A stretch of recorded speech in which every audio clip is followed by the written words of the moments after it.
time to get real. I want to see some crazy Wiz Biz. What's the magic made out of, Ding Dong? I want to see some of that Wiz Biz. This castle is in unacceptable condition! Unacceptable! Mathematical! You can't like that. Bacon pancake! Greetings, loyal fans. Welcome back to Wiz Biz with Alexx and Erik, a podcast about Adventure Time. I'm Erik. And I'm Alexx. And this episode, we're going to be discussing Adventure Time Season 1, Episodes 15 and 16.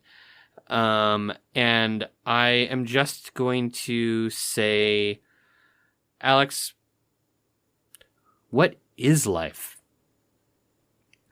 I believe that life is a complicated system in which this episode kept getting that song, What is Love, stuck in my head.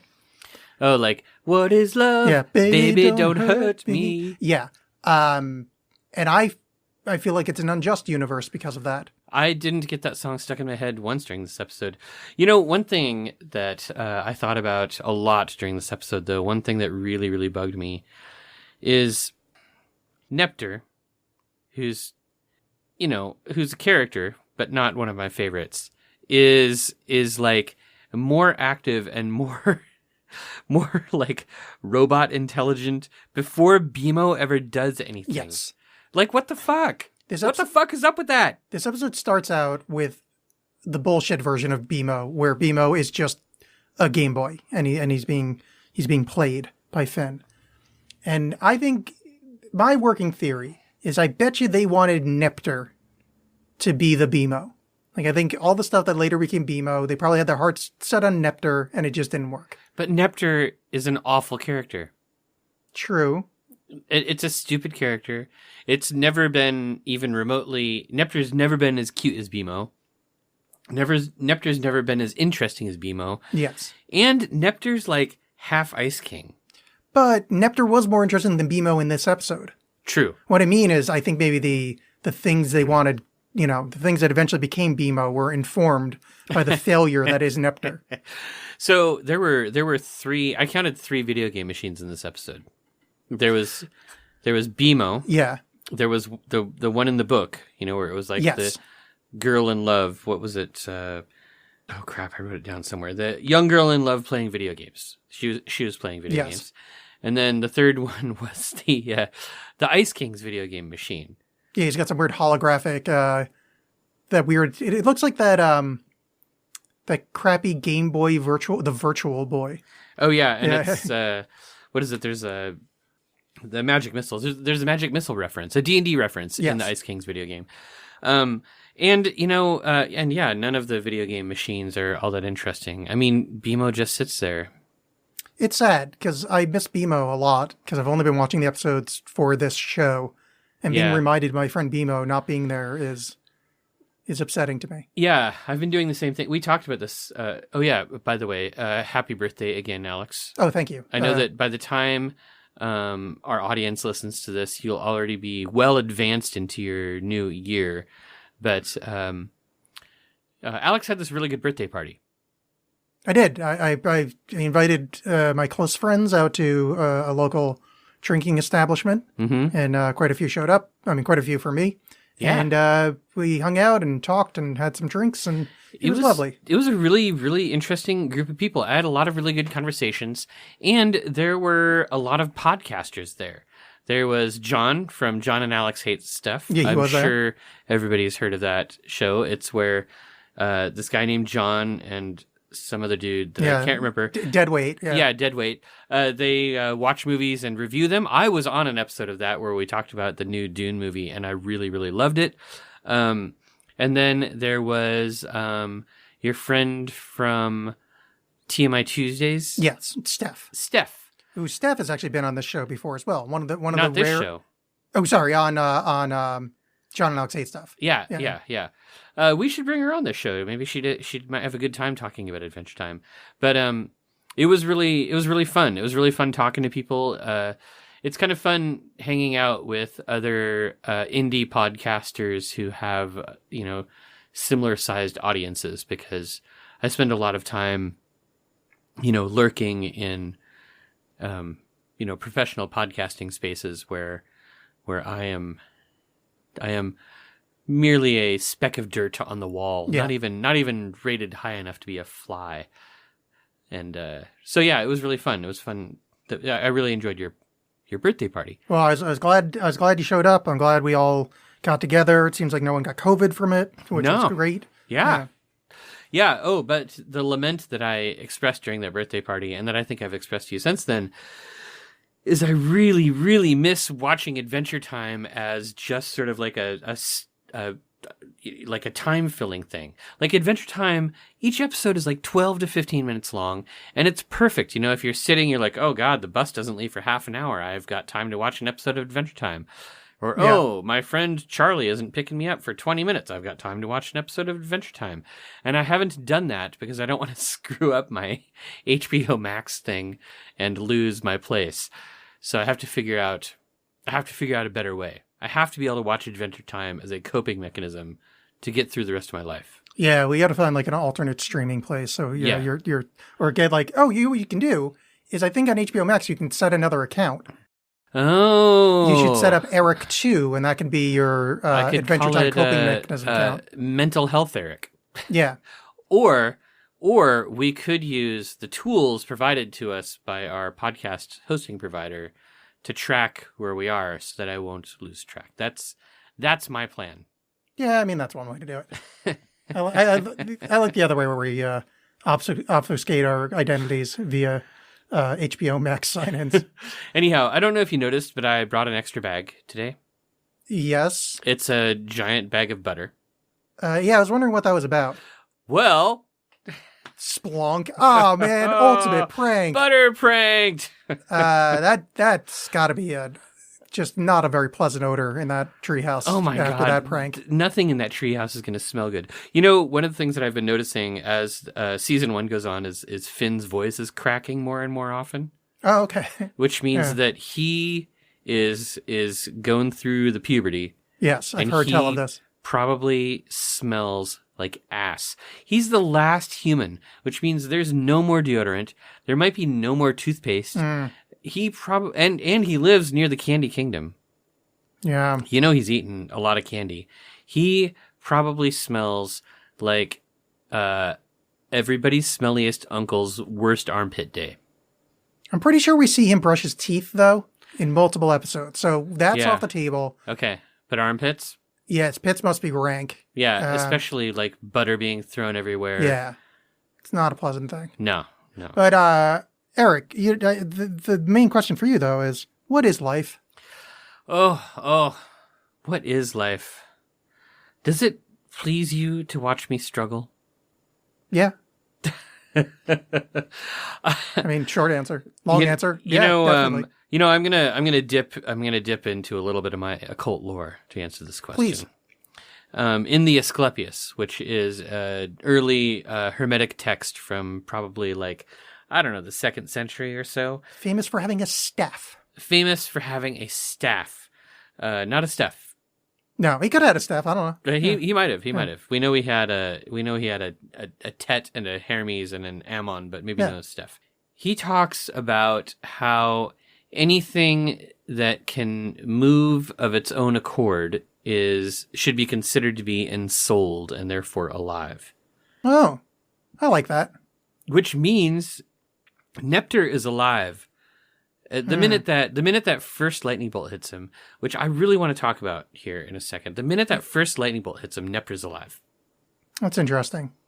I like this guy's theory. I've been thinking about this a lot, about like what the nature of the soul is, or whether or not it exists. I like the idea of if you're moving on your own accord, doesn't matter if you're the lowest of amoeba to the highest of Eric Arnesons. Yeah, it is your kind of independent movement through life. It gives you a soul. It does. Yeah. I like that a lot too. All right, so lightning bolts. Wait, very quickly. Okay. I do like the idea that Finn's response to getting pranked is complete flip out that he's going to prank him back. And his idea of a prank is a never-ending pie-throwing robot. And you know what? I made robots just like that when I was a kid, where you like go down to the garage, you just get a bunch of junk together, and you like, I don't know, it looked like he used Scotch tape. I didn't realize 3M still existed in Adventure Time. Yeah. But, you know, you just sort of stick a bunch of shit together, and you're like, it's a robot! And then you're like, oh, it's not moving. Oh. Yeah. I used to make bottles of poison Ooh. with, just like random spices and stuff from the kitchen. That's awesome. Yeah. Yeah, I mean, I definitely made plenty of robots and things like that. Just so much junk. I just had a childhood memory. Can I share childhood memories on this podcast? I give you permission. Okay, so when I was a kid, my parents got a new appliance of some sort. I don't remember what it was. It ended up being a big box, but I was like 8, so maybe it was a new TV, maybe it was a new oven. I honestly don't remember. Something larger than an 8-year-old. Yeah, something larger than an 8-year-old. And so, of course, my little brother Nick and I got super excited. We're like, oh my God, a box. Because, we had cats, but we were apparently worse than cats. Yes, also cat-like. So we got the box. We dragged it back to our bedroom. I think he and I were sharing a room at the time, so we had like a bunk beds in the room. And we made a cardboard spaceship out of that. And it was not complicated. Like, we had like a Sharpie and a pair of scissors. So we probably like cut a couple windows and drew some really badly drawn buttons and control panels on things. And we got in that cardboard spaceship, and we had put so much work into it and put so much imagination into it. We were like, our parents were like, oh, it's dinner time. And we're like, we're not coming to dinner. We're going to blast off to outer space. And we got in the spaceship and we blasted off to outer space.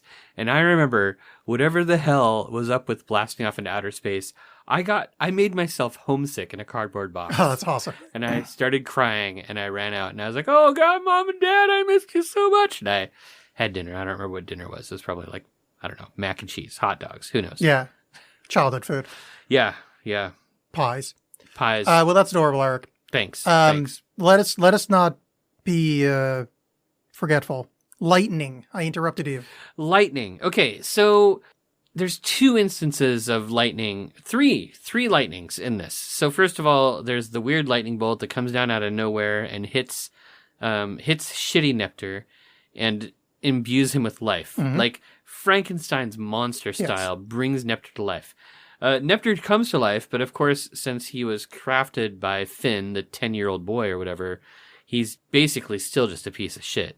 Like, he can't. My treads go don't anywhere. roll; they only skid. He only skids. His arm doesn't work very well. Yes. His microwave portion doesn't do anything. And he bemoans his creator. Why did you create me like this? Yeah, and that's just like, does it please you to watch me struggle, creator?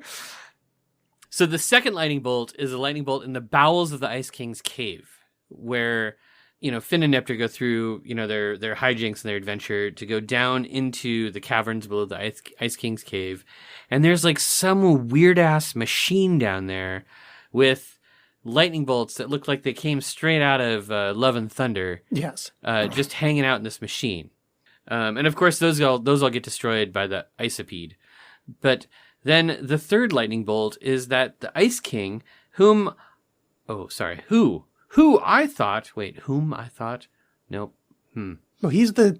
Who or whom I thought, because if you ask it as a question, the answer is him. Therefore, whom. Right. Yeah. Whom I thought shot bolts of ice from his fingers. Turns out he shoots lightning bolts as well.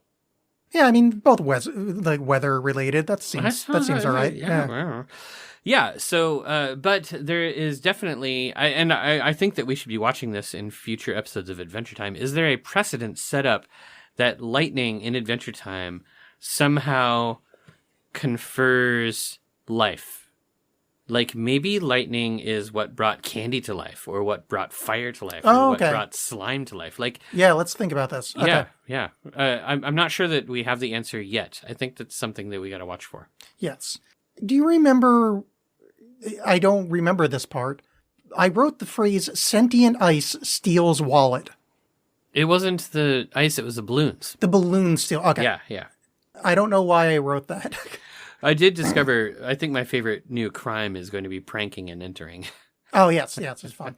I did like the little vaudevillian act between Gunther and Ice King, where Yeah, that Gunther was is fun. trying to like warn him, and they're doing the old "What's that? I don't know." This was Gunther's first appearance. Neptr and Gunther share a first appearance. Now, Gunther is a character that I love. Wait, really? He wasn't in the because This is his we've met first- the Ice King a few times. Yeah, but he might have had penguins, but he didn't have Gunther. This is Oh, the first okay. time Gunther shows Wow. up. And I have to say, Gunther is one of my favorites. Like, he's a villain for sure. Most of the time, he is as inept or worse than the Ice King, but I love him, and I'm Yeah. really, really, I mean, the show couldn't be the show without Gunther. Yeah, Gunther's great. He gets a reincarnation backstory as the seasons go on. Oh, and- yeah. Yeah. So Ice King hits Neptr with another lightning bolt, and as he puts it, And it infused fixes him. infused with my private particles. Oh God, What it's a- so gross. What a delightful turn of phrase. Yes, and Neptr gets somewhat evil, kind of half evil, half Oh yeah, good. yeah. He really starts to turn evil. Yeah, and that's really creepy. Yeah, so the lightning bolts. Oh God, they fix things about Neptr that they shouldn't fix, like the burnt out light bulb inside Yeah. Neptr's microwave body is fixed. Like all these things in Neptr are suddenly work. Like his treads work. He can make pie from nowhere all of a sudden. Yeah. Like Neptr has the power of creation. Well, maybe that wasn't a microwave. Maybe that was a replicator. Yeah, but still, like where pie? Maybe slightly before the Mushroom War, they created the replicator. Yeah, maybe. Yeah, so Finn beats the shit out of Ice King. Again, Yeah, violence solves all problems. Well, yeah, but something really important happens before that. What's that? The imagination zone. We have to talk about the imagination zone. Oh, that's right. Yeah. I feel like the fact that the Ice King can like teleport into his own imagination and take people with him has major implications. It's too bad you don't really see this again, from what I remember. I think you might. Really? I think we do. Okay, so first of all, this is an important piece of trivia. The imagination zone, when you see like all the princesses around the Ice King, 14 of those princesses had not been introduced yet. So it was the first appearance of like 14 of those princesses. Where the hell did you pull that from? I used the internet. I used this tool called the internet. Then some other extremely nerdy person did all the counting Okay. for me. I thought you were going to talk about the weird wiki thing you referenced earlier, is why I pitched that to you. Oh, I think I got that off the Weird Wiki thing. Yeah, I think it's on Fandom. I don't know, but there's Yeah. a great Adventure Time wiki that has lots of really good information. So here's the thing that I feel like the imagination zone is sort of. Here's the implication. So later on, the Ice King has these fantasies of a female Finn and a female Jake. Yes. Fiona and Cake. Fiona and Cake, correct. And he writes about them in like fan. He basically does fanfic. The Fiona and Cake fanfic stuff. Yeah. A lot of Rule 34 in there. It's really gross. It's really disturbing. But there are plenty of times, I think, in the future that we'll run into Fiona and Jake having hints of being somewhat real. And I feel like there's even an episode where they show up in the real world, in the real ooh world, anyhow. That sounds vaguely familiar. I'm not 100% sure of that. I think we're talking like 6 seasons. Yeah, in the yeah. future. But I think that it's interesting that the imagination zone and that sort of I don't know, semi-reality of it, the fact that like both Nestor and Finn get transported into the imagination zone and get to see how the Ice King's imagination works. I think that has something to do with Fiona and Cake being real later on. No, I like it. It's a good theory. I was looking on the Adventure Time subreddit, and somebody made a reference that I think they're making a Fiona and Cake show. Really? Yeah. I didn't look too deep, but I saw a couple references to it over there. I just joined like a couple weeks ago, and I've seen a couple references. So I think maybe that's going to happen. That sounds really good. Yeah. I would watch that. I miss Adventure Time. Yeah. As I've said so many times. Yeah, you should start a podcast about it. The lament. So when they get back to the treehouse, epic prank off screen of Jake just getting wailed on by pies. By pies.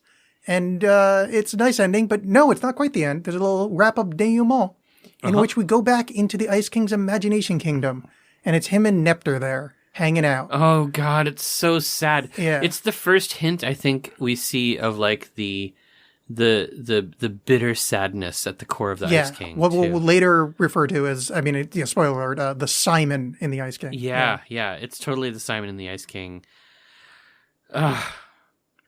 Yeah, it's rough and it's good. Good episode. Oh, even man. though it's not our favorite character. Not a big Neptr fan myself either. Yeah. Good episode. Yeah, I totally agree. There are some stinkers in season 1. We've covered a couple of them, but this episode, even though it's a Neptr episode, there's so much going on in it that I really liked it. I'd kind of forgotten how much I enjoyed this episode. Yeah, it's a goodie, and Neptr doesn't rap or do anything overly obnoxious. So oh God, but he's going to. He is. He's definitely going to rap. So for every time you think about that, just think BMO's going to be our friend again soon, and we're going to hang out with Marceline more, and all the good people are going to happen more and more, and we can deal with Neptr. Oh, and we're going to get some pet butts. Yeah. Pet butts is going to be showing up more and more, and the world is going to start to be great. Yeah. So we can deal with a little bit of rapping Neptr. We can do it. I agree. We're hanging in there. All right, Eric, before we start another segment, I have some candy that I want you to try. Can't this be a segment? Well, yeah, but I mean, you know. Hey kid, you want some candy? Yeah. That's a good name for a segment. Hey little boy, you want some candy? Hey little boy, you want some candy? Just eat it. Your mom sent me to pick you up at school. Just get into my van. So this is old man candy that I've been a fan of since I was in I don't know, fucking middle school or something. Well, that's great because you're an old man now. I am an old man now. So it is C. Howard's Violet Mints. Ooh. And they're violet and they're mints. Okay. They're not mints. They're just called that for namesake. Are we supposed to do some ASMR stuff into the microphone? Nah, just try it. Give it a sniff first. They smell great. So these are lavender little. I guess you'd call them pastels. I'll tell you what these smell like. They smell like they're gonna have that kind of chalky, sugary texture that those little Valentine's Day hearts have. Yes, they're a little more solid than that, but very similar. Oh wow! Oh, those taste great. They are sweet and kind of starchy at first, but pleasant and mild, and they've got an aroma or an aromaticness to them. It goes into your sinuses as if it's menthol, but it's not menthol at all. It's got that same I don't know, effervescence is the wrong word, but noservescentness to it. They do have oh man, the violetness though. It infuses your head. It feels like walking into a witchy shop where they've got violet incense burning.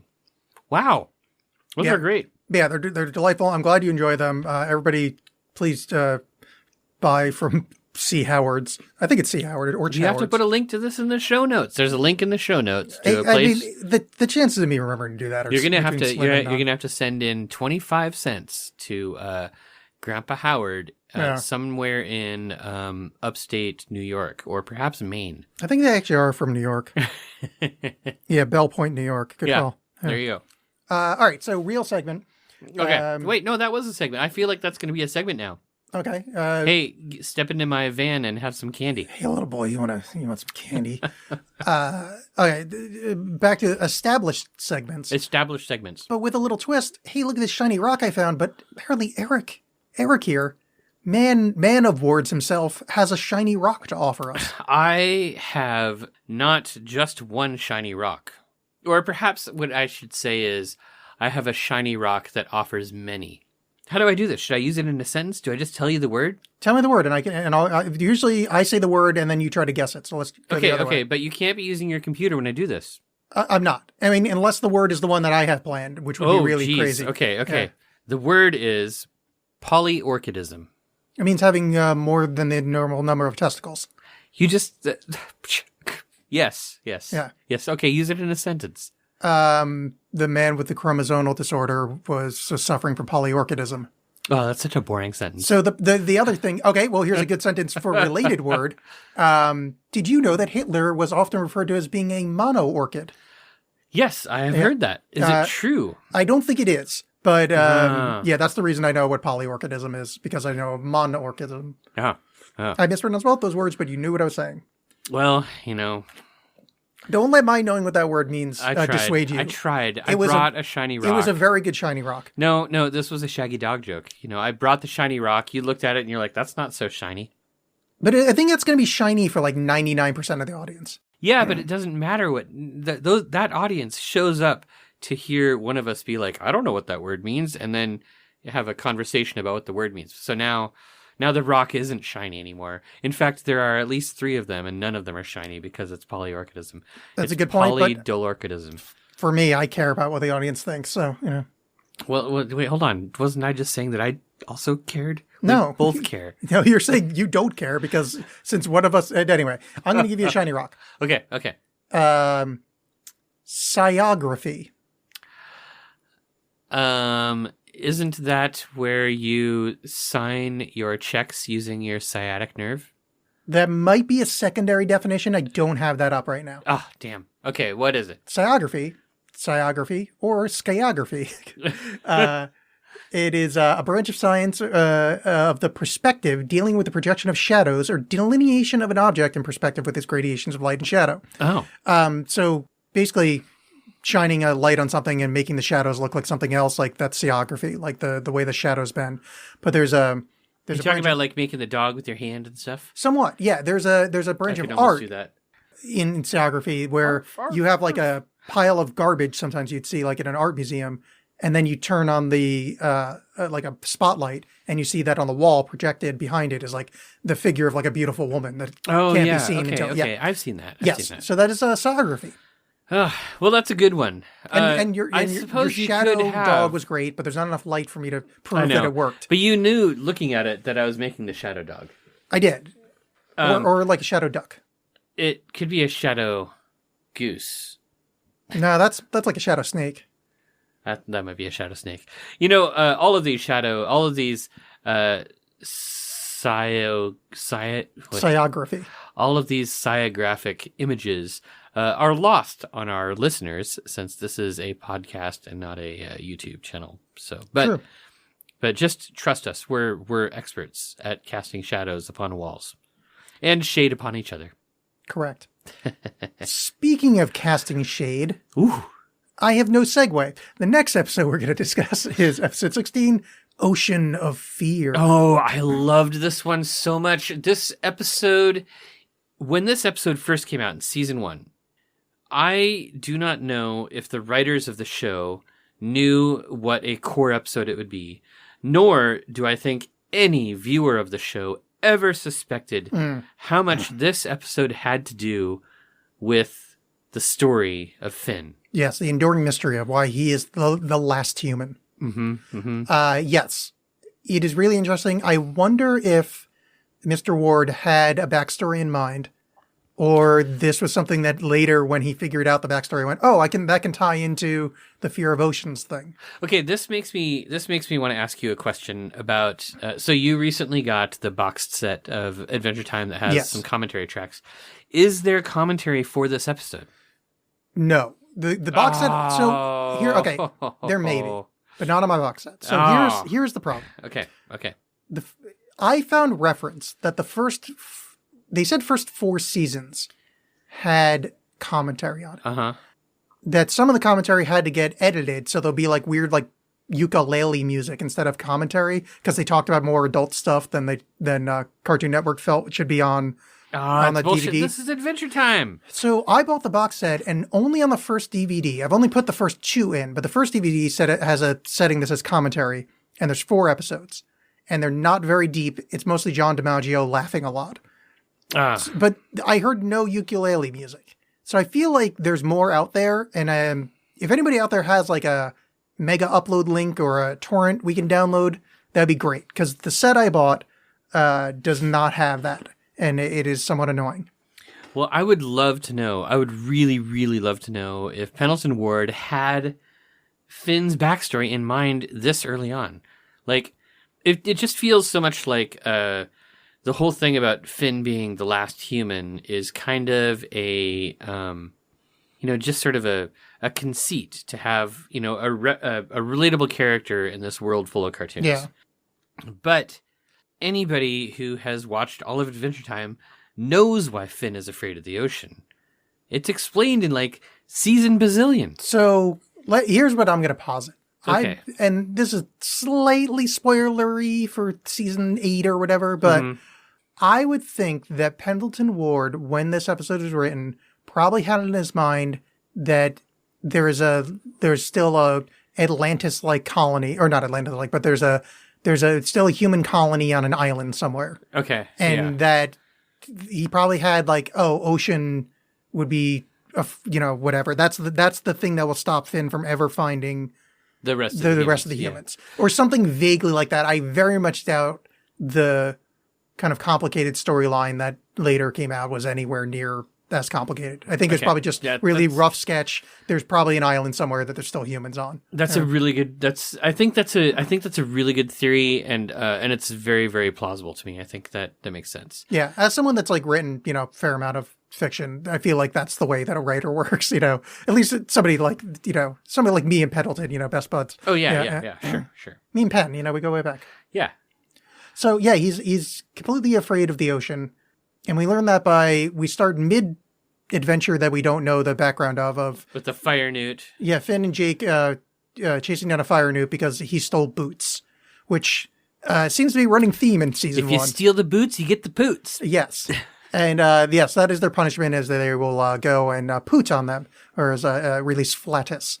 Yes.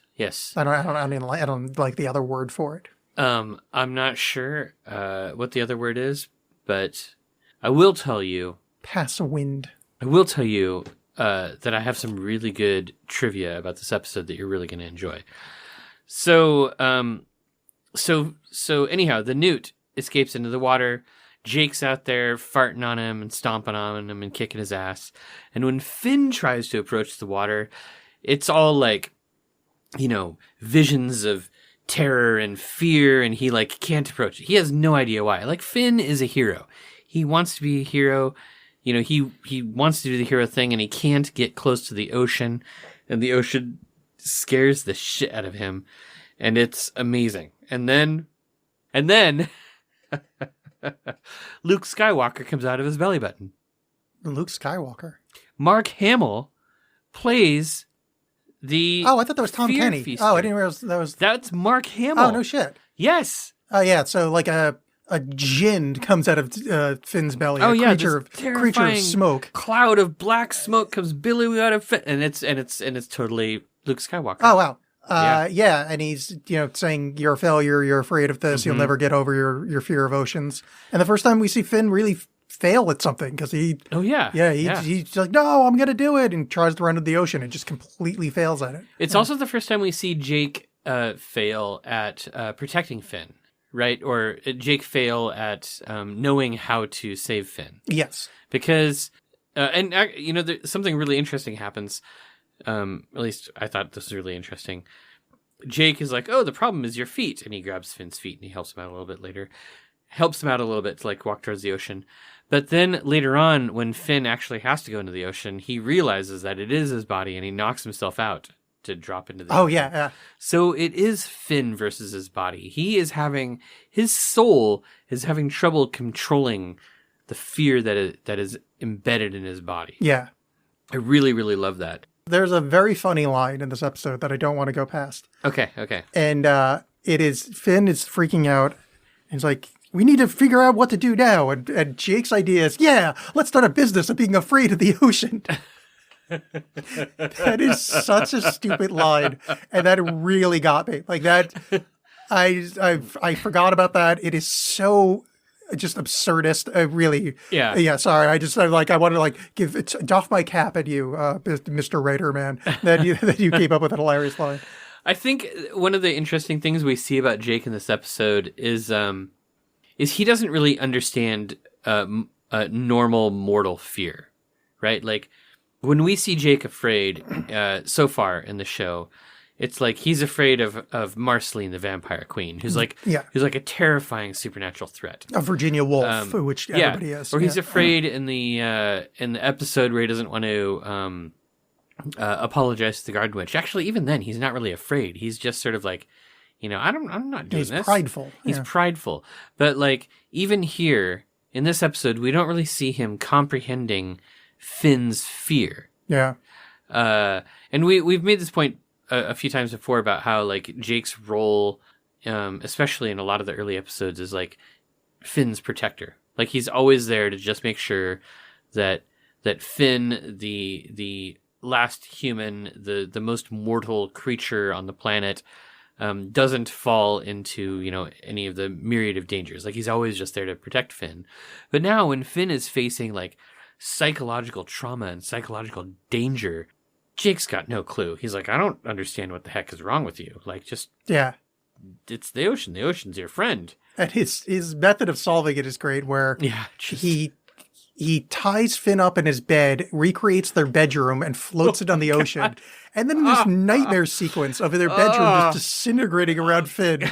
And this is Jake's idea of getting him to calm down. It is Cronenbergian in its horrors. I kind of freaked out in that sequence. I was sort of like myself. I was like, holy shit, what? I'm not afraid of the ocean, but what the fuck are you doing? Yeah. So, things go horrible. There's a submarine, and Jake's another wonderful line from Jake that teaches That's not just any submarine. That's the sea cucumber. Yes, the sea cucumber. Yeah. And Jake has a wonderful line, which another really great message to teach kids is there's no reason to be afraid of things that are beautiful.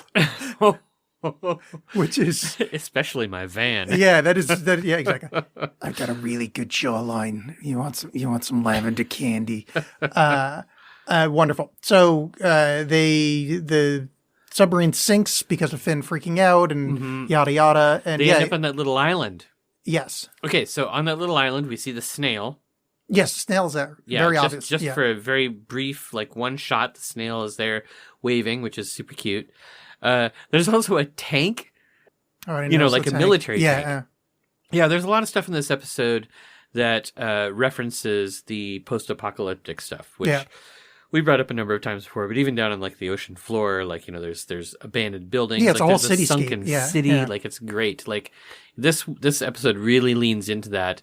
But Finn and Jake, they never even bat an eye. Like they live in the post-apocalyptic landscape. They don't. Really totally. give a shit about it.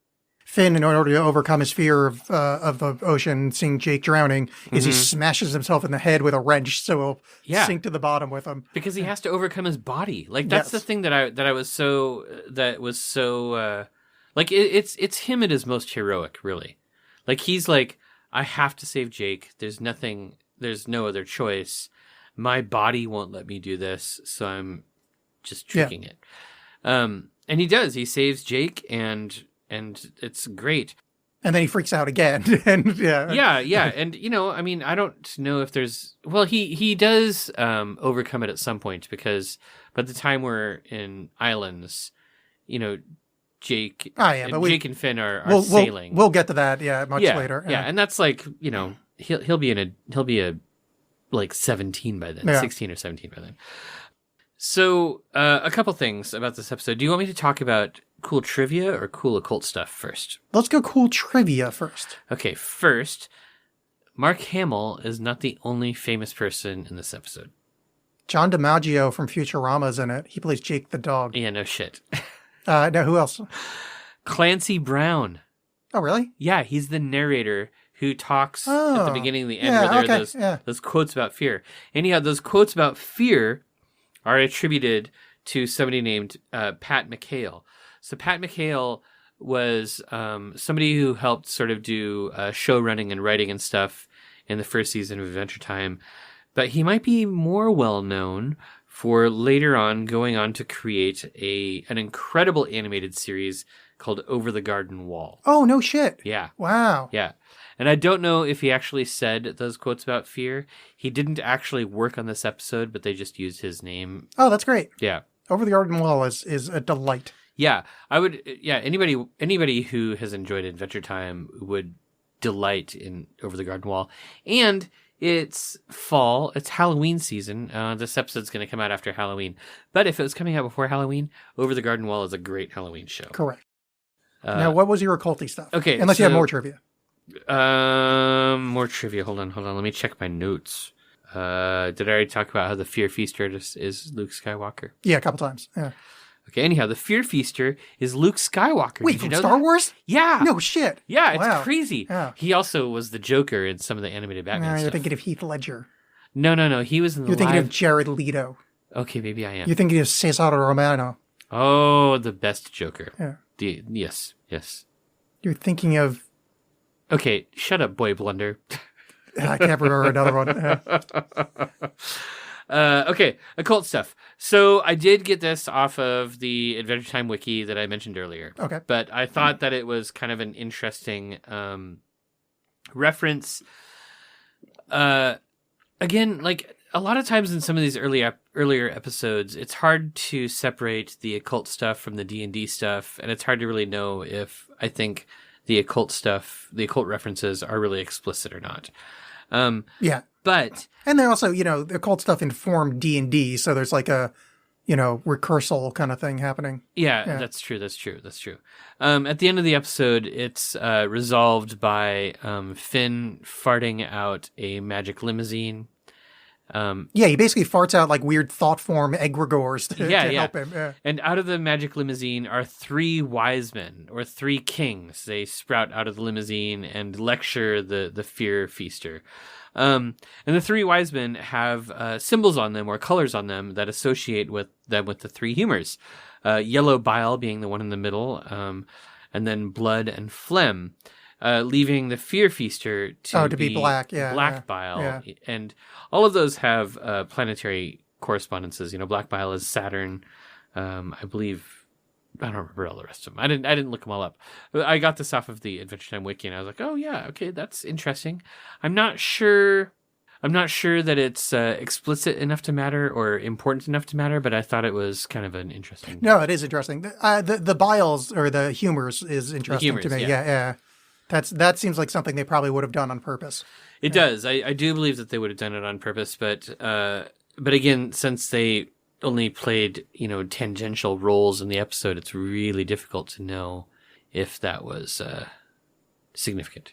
So yes, that was the Ocean of Fear. It was oceanic. It was fearful. Good God, y'all. All right, we must have some wrap-up segments, some segments to go at the end of the show. Well, yeah, you have some show and tell that I thought maybe we could finish the episode out with. I do have some show and tell. The show and tell that I'm most interested in showing is the one that is going to annoy you the most. Is that cool with you? Yeah, that's fine. Okay. All right. So I'll make sure that there's a link to this delightful machine in the show notes. But one of the recent Christmases, maybe this most recent one, my little brother Nick Arneson, NickArnesonmusic.com. Go check out his stuff. He got me a Korg mini drum machine. It is small. It is tiny. How big do you think that is? I'm going to say that's about 7 inches by 5 inches. Yeah, if you folded it in half, it'd fit in a pint glass pretty easily. Yeah. Yeah. So I'm just gonna play a little bit of drum music here, a little bit of the old drums. Okay, Alex, you've got a choice: 8-beat, 16-beat, rock, metal, pop, R&B, jazz, Latin, or dance. I mean, obviously Latin. Okay. And then you can. Piena sunt Domine. Oh, different Latin. Sorry. There we go. That fits more. Yes. I don't really know what I'm supposed to be doing right now, to be honest with you. This is a weird fucking segment even for us. Okay. It can do drum pad mode. So you're hitting things right now. Oh, no, I got that. Okay, got it. All right. Yeah, I'm just saying it's my delightful tiny show and tell thing. It is a fine drum pad. Yeah, I'm really happy with this little tiny drum pad. You can do a lot of fun stuff with it. My main complaint with it is that it doesn't have like a really easy way to plug into recording software very well. It just, oh, really? The main output is just like a little headphone jack thing, which is kind of a bummer, but it's fun. So I just hope everybody out there appreciates Yeah, it's funky. how cool. Look, I'm doing a fade out because I'm cool. I mean, I'm impressed. That's my main show and tell. I carried that all the way over here just to show you. I thought it would. No, it's a fine drum machine. Thank you. I don't really know what I'm supposed to say to that. It's drum sounds. It's drum sounds. Yeah. It's drum sounds. Yeah, and then the other show and tell thing I have is the Spoopy Tarot, which my hope is that everybody listening to this had a chance to listen to to watch our Halloween live stream. Yes. I guess it doesn't really make sense to try to advertise it in the past, but No, that's the chronology doesn't work. yeah. However, what you could do, this was on our Twitch account. So Alex and I set up a joint Twitch. I don't know who's going to get the Twitch account in the divorce, but for now it's both of ours. And go over there and watch. We're probably not using it very much, but It's possible though. Who knows? It's possible we're using it. It's possible that we're using it to do things like play internet backgammon against each other, or maybe play some of those Adventure Time games that are on the Cartoon Network website, or just to chat with you, our lovely fans, and to listen to you yell at us about all the things that we got wrong about Adventure Time episodes we've talked about so far. Perfect. Now, what would that channel be? It is, and I don't want anybody to be shocked by this, Wiz Biz Podcast. So I'm pretty sure you're thinking about that's our Twitter handle. that is our Twitter handle, and it is also our Instagram handle. But now it is our Twitch handle, Wiz Wiz Biz Podcast. Yeah. It's like all the same name. It's like branding and shit. Yeah. Yeah. So, please go check us out. I'm sure it's going to be entertaining in some way. I don't know if Alex, are you good at video games? I'm not useless at them. Okay. I don't really know how to answer that. So like in the modern parlance, no. But like old school video games I'm quite good at. I was never even good at those. I've always been bad at video games. So if Alex is playing video games on our Twitch channel, you're probably going to have a really good time to be like, oh man, look at that dude go. Look at him gobble up those ghosts and all of those magic vitamin beans or whatever Pac-Man eats. And if you're watching me, you're going to be like, oh no, turn left, turn left, turn left, turn left. Oh, the ghost ate you. No, it's fun for its own reasons. Right. Yeah. Schadenfreude. Yeah. So that's it. Yes, there's your call to action. Follow us on the various social media platforms, including our brand new Twitch. Yeah. And I'm excited about our Twitch. I think it's going to be great. We're going to be the next hot girls in bikinis and hot tubs, which is a very, surprisingly, very, very popular category on Twitch. I mean, could we get some kind of like CGI thing that makes us look like hot girls with bikinis? I've noticed that they do have like a CGI thing that can make you look like a talking cat, or like a I don't know, like you could look like Mario or something, and it would move its mouth in sync with yours. I'm not sure it can make us look like hot girls in bikinis, but the technology is changing every day. Yeah, because I think hot girls in bikinis, would really increase the breadth of our audience. Yeah, I think that would too. Especially if we keep our same voices. Hi, come and step into my van. Yeah. There's A lot of extra van talk this bikinis. episode. Yeah, all right, so that's it. This has been an episode of Wiz Biz with Alexx and Erik. I've been Alex. And I have been Erik. We will But see you next time. who knows what'll happen then? Probably, episodes 17 and 18, I guess. Oh, God, Yeah. that's probably true. See you then. Goodbye, Gunter.